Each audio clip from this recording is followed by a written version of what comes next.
tell me your name again. I'm Karen Murphy. Karen Murphy. How may we refer to you? Just call me Karen. Karen. Okay, I'm Lenore Simon, their instructor, and they've also taught me a lot. So what school is this? These are unique children, and their mothers are outstanding. And I'm going to let Janet, who was the one who really organized the class. I've worked with the Young at Art program for many years, and Janet was familiar with my work. Janet, would you like to tell? We're at Mount Everest Academy, and so we're homeschoolers. So actually, there's more of us, but there's a lot of sickness now this time of year. In fact, my kids are just Come and stand in on the front of the edge. wall. Yeah, it is cool. But they love art, and they love this class. In fact, it started as an hour class, and now it's an hour and a half. That's great. So, And we meet about twice a month, and I'm very proud of this group because one of their projects was they created a children's alphabet book.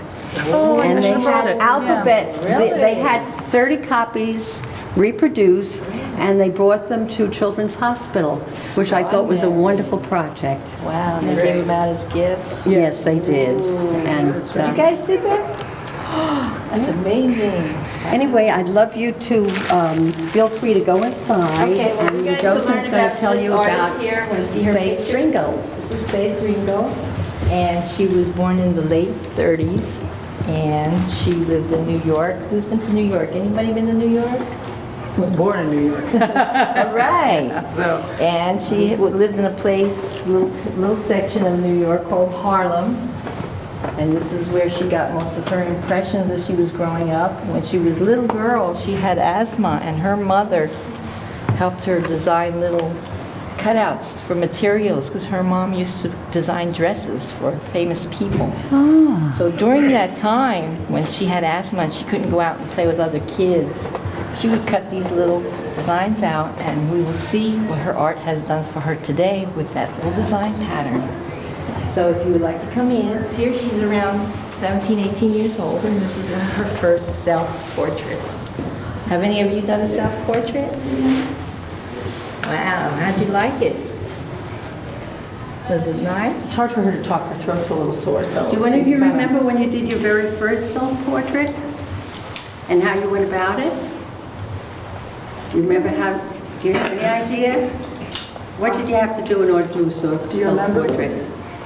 You used a mirror, right. So do we use crayons? Do we use pencils, paints? What do we use to do it with? That's right. Oh, you were remember the thing? remembering, yes, we yes. did this exploration of our faces, and we That's did right. profiles, and they did a tactile kind of, In art school, we call that anatomy. Adventure. We studied the body, did the features. Did you like your portrait? Were you happy? good. Yeah. I know one family was very lucky, the Tiger family, where the mom gave them didn't they have a little skeleton and a body Yeah, we with have- showing, I think they could name more muscles than I could. The human body. Actually, we haven't gotten into muscles. It's mostly been bones, but. Bones? Everybody's buff. Yeah, right. Okay, well, this is what she looked like when she first started out. She's done this with her little crayon. Actually, she used a better technique than a crayon, but it's similar. And this is it today, and it's presented in our show. And this was done in 1949. Amazing. So you can see in the eyes the real look she took of herself. She was really proud. Self-portrait too. Yeah, self-portrait. Yes. Now we'll see her early works over here. This was done in the early times, around the 60s. And we have people. Wow. What do you make of that? Well, what do we have here? We have some men on this side, and we have two women on that side. What do you think? What do you think the artist is trying to tell us here? Well, this is in her early life. She lived in New York, so I guess she must have seen quite a What bit her life is. of businessmen. Her life, she had to deal with people in New York. And in New York, well, there's lots of people you come across business-wise. Here she's focusing in on the American People series. These are three men on a fence. Who can guess that that was a fence? I thought it was a keyboard. I did too when I first Yeah, saw but it's it. true, it's a fence. It's got the 9 holes. Yeah, It looks pretty much like, who does that remind you of? Someone sitting on a wall. Humpty Dumpty. That's right, Humpty Dumpty. Yeah, so she was pointing out this gentleman here as a figure, almost like a Humpty Dumpty. Jordan, did you have a question? His face almost looks like George W. Bush. George W. Bush, huh? That goes to show you the position this man might be in. Yes. And over here we have these two lovely ladies. We have an African American and a Caucasian. And what separates these two women from each other? What do you see in the painting? Color. That's a very good Skin. idea. Color, Hair. skin, hair. Anything else? Eyes. Yep, the eyes are totally opposite. Lipstick. Barely any lipstick. Oh, this here? And she's wearing broader lipstick. And she's got smaller lips. So we're seeing two different cultures here. But they're still the same, they're women, right? Also, it's an interesting thing because she has the black man is on the side on the fence. Not a lot of play. That's an interesting For the black male to get into that society of the... It takes a lot of It takes a work. lot of work and he's still on the edge. Right. But the black woman is not too far from what, and that's true in She's reaching society. out to Yeah, get she's- into yeah. society. There's a closer tie even though the white woman has light on her So face. Faith here is demonstrating how she had a rough time in life trying to fit in. They didn't have it so easy in the 60s and in the 70s. This was during the civil rights time too, and black people wanted the support of white people, and some people were sitting on the fence, as they say. They're not making up their mind. Did you ever hear that term, sitting on the fence? I know cats sit on the fence. When you hear the term sitting on a fence, you're on the fence.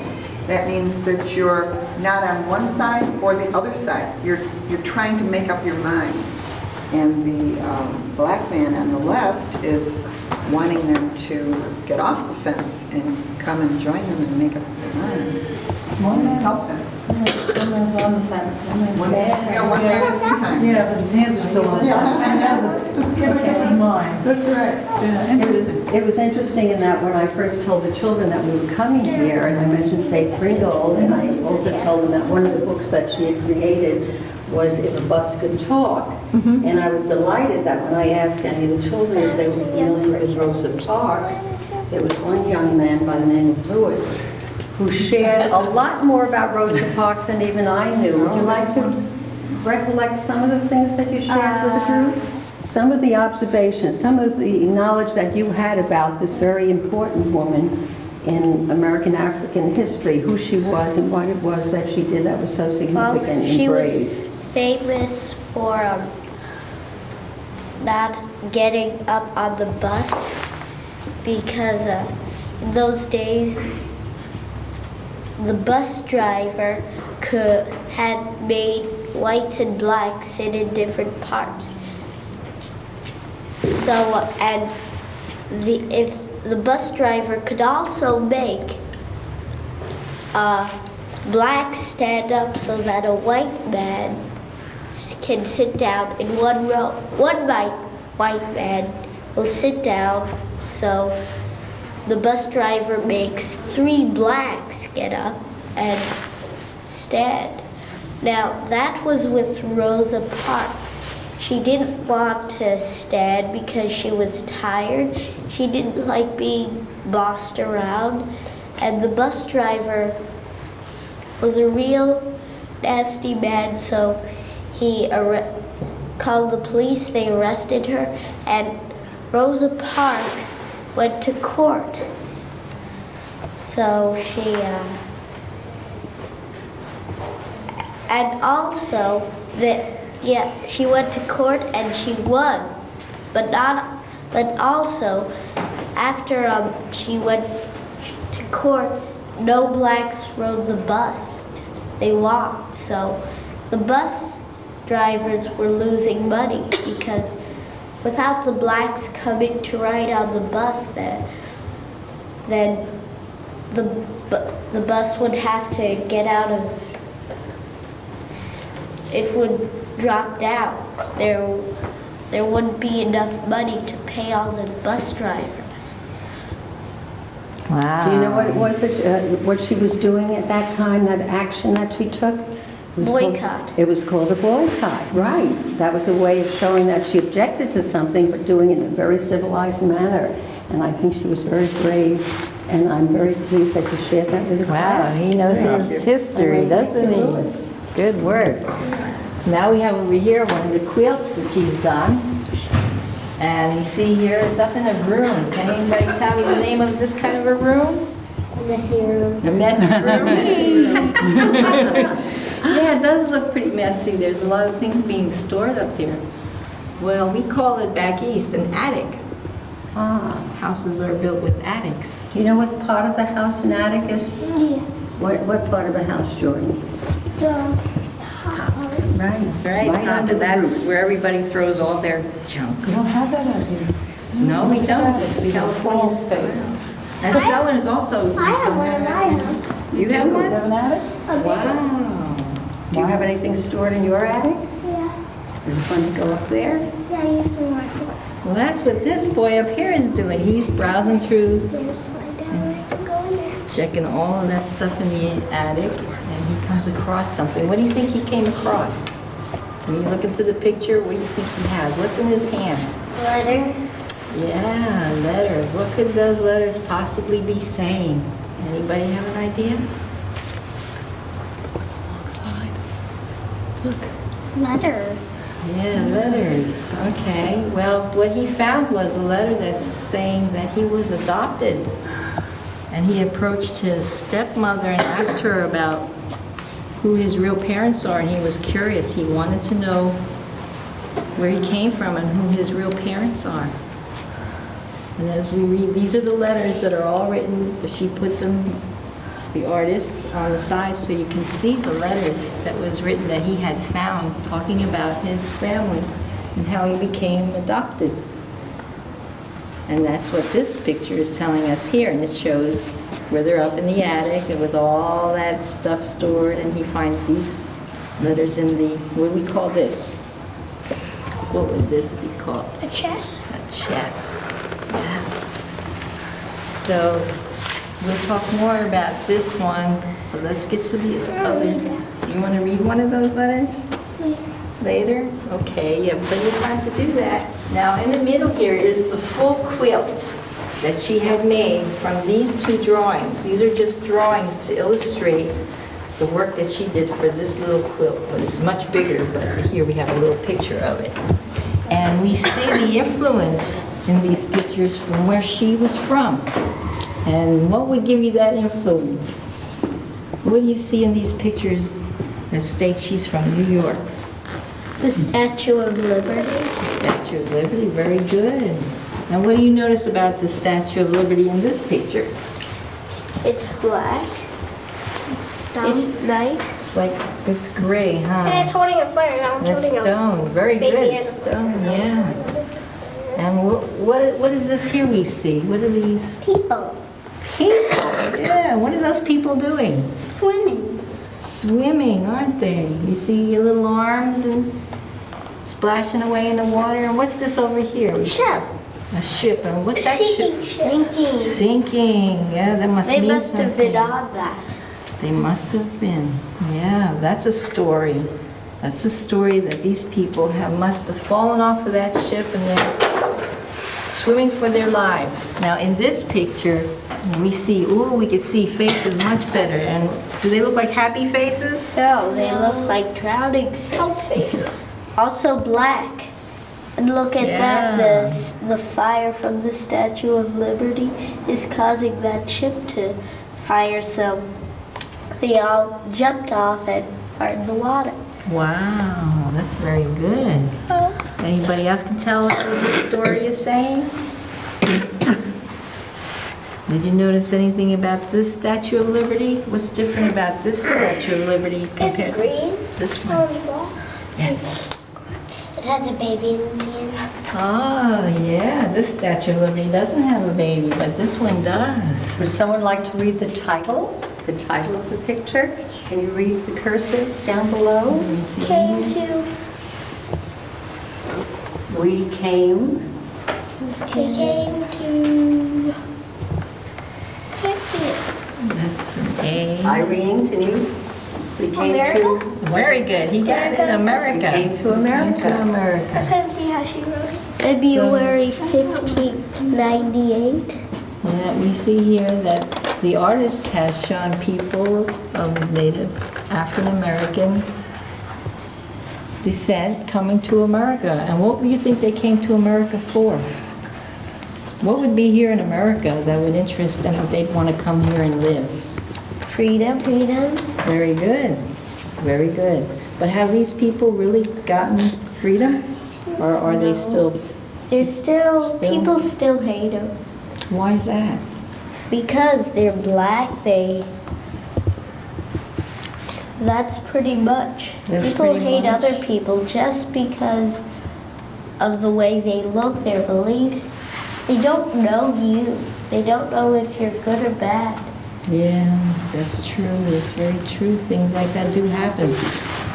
And over here, we see that that struggle is even more stronger because there's no faces on these people. Irene, did you have a question, sweetie? Irene. I can tell something between two of these Statue of Liberty. Oh, you can? This one has the fire holding in its left hand, and this one has one holding in its right hand. Oh, very good. You have one? There isn't smoke coming off of it. No smoke, no fire, huh? What does that mean? That means no liberty for these people? And no sun. No freedom for them. No freedom. Oh, And very no good. sun. No sun is shining either, but over here we see they have some hope. They're hoping for some good things to happen They here. came to America and they got freedom. Has anybody noticed anything else about the Statue of Liberty? It's black. Take a, very good. You noticed that this is African American Statue of Liberty. Now, why is that? Why would the artist To show to show what? that they finally got their freedom. That they've gotten some kind of freedom, yeah, and what else? It looks more like, what are they doing in the water? They're not happy, so what are they still doing? Trying to swim. Still trying, right, they're still trying. If it's not swimming, it's other things, but they're still trying for that freedom, huh? That was good, wasn't it? Okay. Now, right behind us here, we have some ladies, and since one of you gentlemen know Rosa Parks, do you have an idea of what she looks like? Can you point her out? Anybody point her out? Let's see, which one? 1, 2, 3, 4, 5, 6. Let's see, which way they count? This way? 1, There's Rosa. Right there. Oh, let's see, 1, 2, 3, 4, 5, 6. Well, it says their name. It says their, This right there. The red one? No, this one right here. It says their name under it. Very good. He's got a good eye. He's going to be a good artist. He's got a sharp eye. Okay, we have Rosa here. Wow. So these other ladies must be related to Rosa in some way. They must have done something extraordinary. Well, yes, they're all the same ethnic group. Yes. Who else do we see in An there? international symbol of our dedication to change the world. Very good. Yeah, you can see them small little words there. See, they all want to change the world and make it better, but I see somebody else in there. A white man. A white Does man. anyone recognize who that white man might be? A cowboy. Well, he looks like it's a cowboy hat, but Close. it's someone, he has something very special in his arms. Flowers. Flowers. Has anybody recognized Does he him look yet? familiar to anyone? I'll give you a hint. He's an artist and everybody knows him. And he paints lots of sunflowers. See the sunflowers? And go. Right. There right, he goes. Sarah Oh, Maria. she's got it. She's got it. What is it about him that made you recognize him as Van Gogh? All the sunflowers around. Lots of sunflowers. What about his features? Anything in particular? No. Mostly his red beard. His red beard, yeah, right. I saw that too. That My looked mom- familiar. Mom Red showed me beard. some pictures. And he's got blue eyes too. Look at that. Now, why would he be amongst all those people? Do you have a question? He's not black. My mom showed me some pictures that Ringgold made. Danielle, what kind of pictures were they, honey? Do you remember what they're about? Not really. Well, it's a theme that you like. There's something that you like to paint and draw. We have a little hint if you look at what he's carrying. What does he have? Flowers. He has flowers. Very beautiful. One of the pictures. Sunflowers. Sunflowers. I don't know. Mom showed me was a vase of flowers. Right. Well, that's the way the artist. My brother Made has them a look. video of artwork that he had. Does anybody know any of his famous paintings? Sunflowers. Sunflowers is one, yes. Can anybody guess? His self-portrait. Self-portraits? Oh, yes, we have quite a few of those. Matter of fact, we have a Children's Museum. We're going to be opening up a Van Gogh exhibit. How wonderful. Are you talking about here or are you talking Just about downtown. Downtown? Yes. Yes. So keep watch for that. Oh, absolutely. Thank you. Different The type of Sunflower Quilter Yes, it's very Society of different. American We don't want to give the surprise. Oh, 1922. Yeah. Museum studies 19, that's class. how old I think The these people. Sunflower Quilter Society of American Place. All these women help make quilts. And that helps to change the world in some way because they put their little messages in the quilts. And see, just like what Faith is doing with her quilts. These ladies pretty much did their quilts. See, one lady, Madam C.J. Walker, she invented the hair straightening comb. That would be her. So she made a comb that can actually straighten Afro-American people's hair so their textures could be like ours. So they don't have to have it all tied up with curls. And Sojourner Truth, this woman here, she spoke up for women's rights. And she couldn't even read or write, and yet people listened to her. And then we have Ida B. Wells. Let's see, anybody find Ida B. Wells up there? There. Yeah, there's Ida, and she had to fight police dogs and water hoses and brutal beatings and even went to jail. So she really had to struggle to get some freedom. Then we have Fannie Lou Hamer. Can anybody point Fannie out? Ooh, okay. That's okay. Okay, Fannie now, she also had to go through police dogs and all that. And then we have a Harriet Tubman. Tubman. Yeah. That's a famous lady. Bunch of slaves. She did. You guys know these ladies, don't you? And then there's Rosa Parks. We've already pointed Rose out. And then there's Mary McLeod how you say that? Bethune? Bethune. And Eli Baker. Ella. Well, Bethune, she was a special advisor to the president, Harry Truman. And then we have Ella. You pointed out Ella. And Franklin Delano Roosevelt. Yeah, and Franklin Delano Roosevelt. Can't forget Franklin, huh? And then we have Ella, who helped people with poor housing conditions to get jobs and to rebuild education for the people. So these people were pretty miraculous in their dealings with surviving in the world. It's tough against their ethnic culture. Now, as I look at it, it appears that this was originally a large quilt, and this may be... This is reproduction. This is a limited edition print Yeah. of that quilt. So the original piece was is probably somewhere- much larger. Or does she have it on exhibit here? No, it's not on this exhibit. Not at this gallery? Not at this Okay. exhibit. In the left-hand corner, you'll see some numbers down there. This, and the number on the right is 425. That is the number of prints that they made.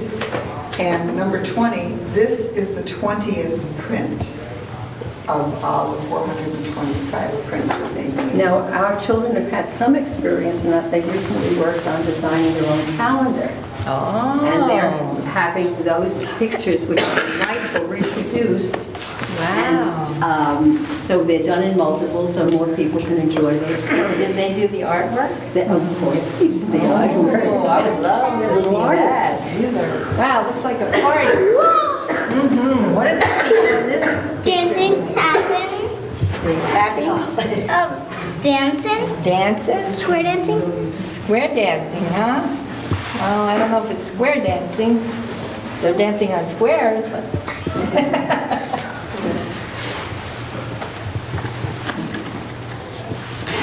This painting is called Groovin' High.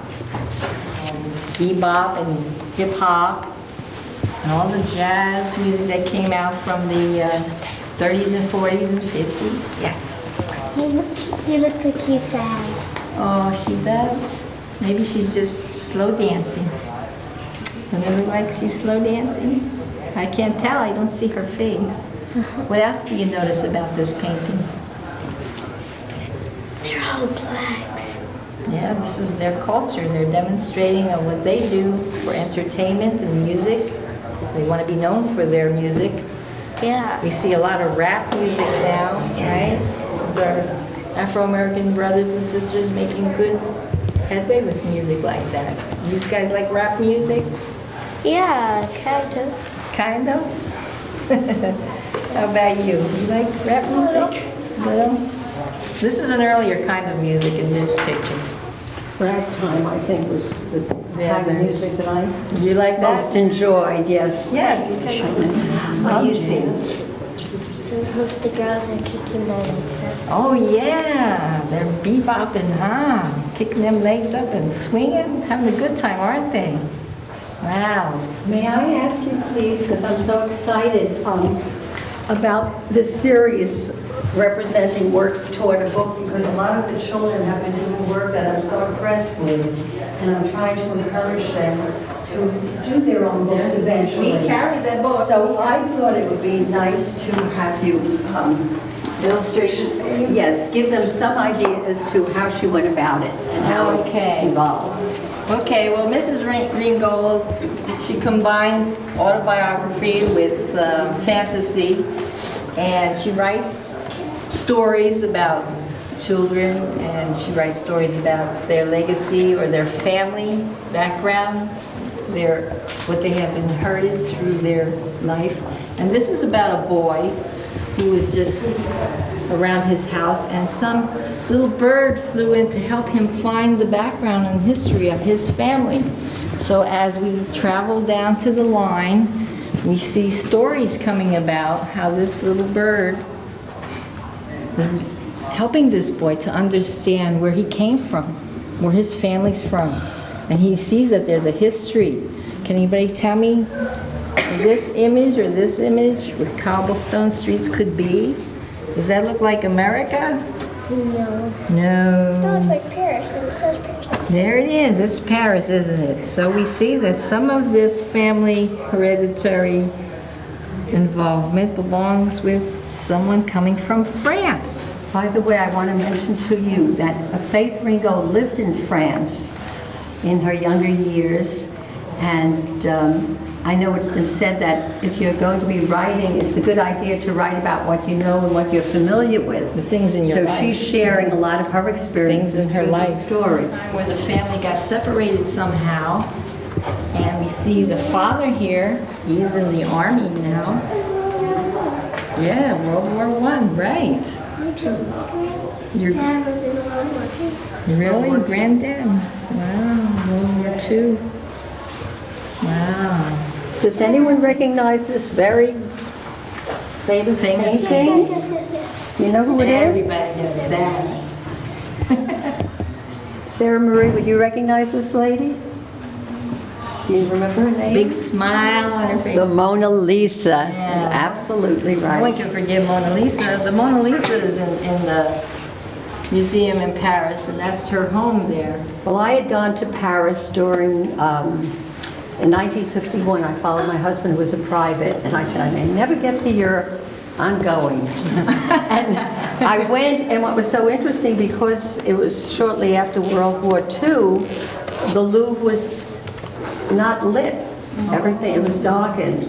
So you could hardly see the works on the wall, but they had the Mona Lisa with ropes. You see the ropes here? So you couldn't get too close to it and damage it in any way by putting your fingers on it. Yeah. I saw the Mona Lisa in New York.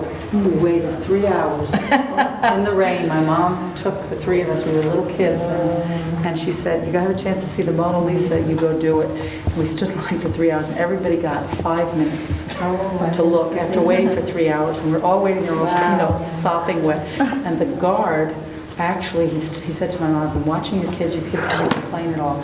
He took they had the rope there for everybody else, and we stood up there for 15 minutes looking at it. People grumbling, and he said, I didn't care. And we looked for 15, and you could look at that picture. I've never forgotten it. The eyes, how they follow you. Yeah. And it's an incredible thing. And I never forgotten that. So she was right to make us go. She's got a real big smile on her face. I don't know if those eyes are following us. There's people ogling her. She looks really happy in that picture, doesn't she? That's her face. Well, after coming down the family line here, we see the father's off to the war, and they're still in Paris, they're in France, and the family's kind of like getting worried about, wow, what are we going to do? Then we see, what do we see here? Oh, we see some conflict going on. Back to this conflict here, we see, what's happening here? Giving the baby to somebody else. It looks that way. Something is happening, right? Wow. That must be traumatic for her to give the baby to somebody else. Because look what's happening here. What are they doing with her? Arresting her, huh? Taking her off to jail, maybe? Wow, that's serious, huh? So we can see why the baby would be kind of given to somebody else, huh?